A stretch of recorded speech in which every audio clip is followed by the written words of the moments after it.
All right, the Wolfman.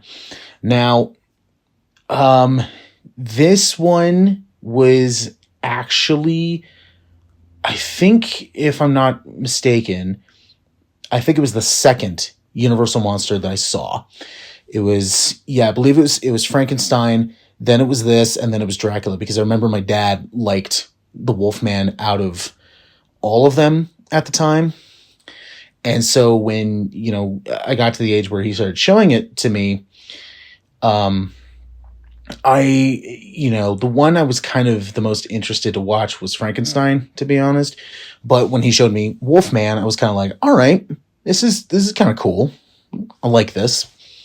So, Wolfman, it is about, this came out a couple years, um, actually, I think like about maybe almost a decade after, no, I'm blowing smoke up my ass.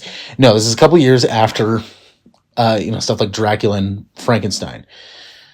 And they were going, okay, we had success with those. Now let's try to find another one.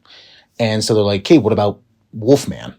Okay, how will we do that? Well, it's, this guy comes to his father's estate and then finds out that, a curse is being set upon and can turn into a wolf.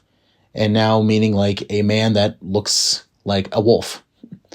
Okay. All right. Let's see how this goes.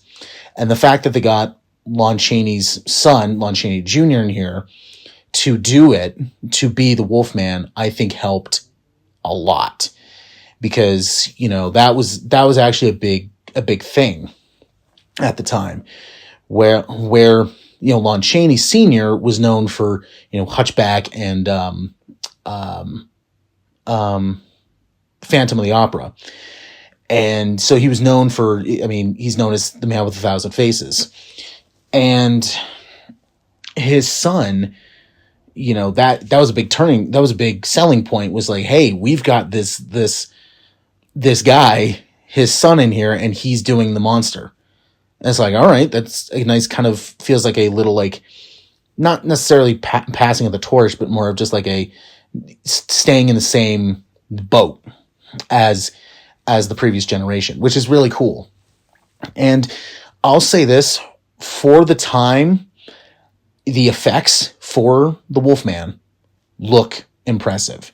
I mean, I kind of grew up on like the different like varieties of Wolfman. Like, it didn't really look like this. It didn't really look like, just a hairy guy. It was, they looked more wolf, or looked more man with wolf abilities, and they really just couldn't find the right balancing.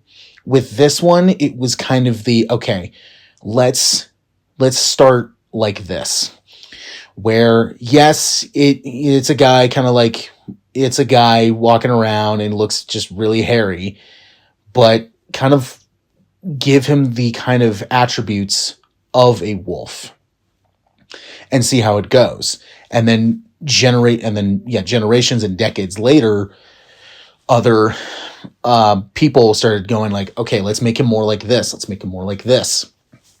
And, by the time like the 80s rolled around and we got stuff like American Wolf in London, we got like Wolfen with, Jack Nicholson. And by the time we got to like the 2000s, and they decided, hey, let's throw werewolves into a vampire human situation and create a love triangle, and that doesn't work at all, and we're going to pad that out for 5 movies. And why? Because who gives a shit? But anyway, so we wouldn't have the concept of a Wolfman if it wasn't for this. And the kind of things they do is they use a lot of time lapse, like a lot of fades on, like, like you see hair just like almost like stop motion, but it's more just like, all right, take a picture, apply another inch of hair and then take a picture, and then we just lay it out in editing. And it for the most part, it still works. It still works here. You can clearly tell the technique, but they had to figure all this stuff out. And, the fact that this is, 80 plus years old, and they're still able, and it still holds up for the most part, that's an accomplishment right there.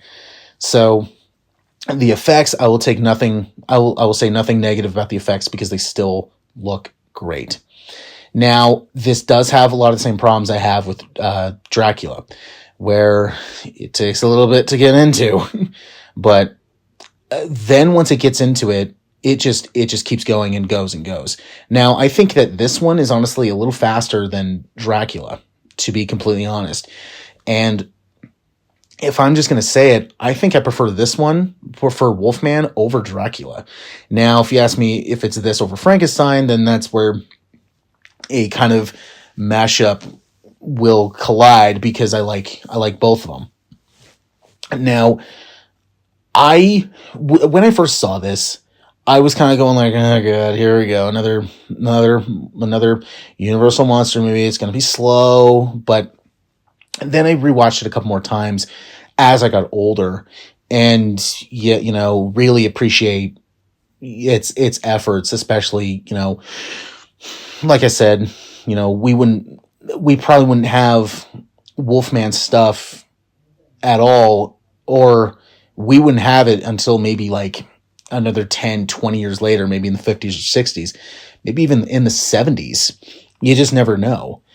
And it really, as much as I can think of at the moment, it really wasn't until like American Werewolf in London where it said, okay, we're taking this Wolfman concept, and we are going to put a spin on it.